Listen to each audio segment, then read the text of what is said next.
Bakit may mga girls pa rin po na okay lang na sila magiging rason para sa hiwalayan? They're allowing themselves to be the third party. Sana masagot po yung tanong ko, why do girls allow themselves to be the reason para maghiwalay ang magkarelasyon?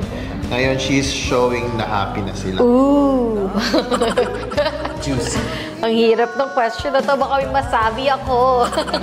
Pag ikaw nagkakaroon ka ng partner, aalamin mo kung may karelasyon ba yan, walang karelasyon. Unless tinago talaga sa'yo, para dun sa mga babaeng, alam nyo, yung lalaki na asawa siya, meron siyang partner, or may mga tao kasing parang ang sarap sa feeling pag andun yung satisfaction nila na pag naagaw nila sa ibang tao. It's not because of you or that's not because of the man. It's because of who she is. Yun nga yung sinasabi ko din. Na makuha yung lalaki regardless kahit ano yung situation niya sa buhay. So, it just so happen kayo yun.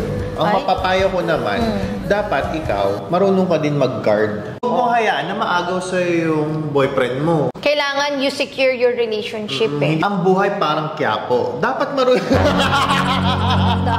Ang point lang dito is dapat marunong kang protektahan yung mga bagay na sa'yo. Ganun lang. Yun lang ang sagot dyan. So next time, pag nagkaroon ka ulit ng jowa, kailangan marunong kang bantayan. Yes. If you value your relationship that much, dapat marunong kang protektahan. Correct. I totally agree.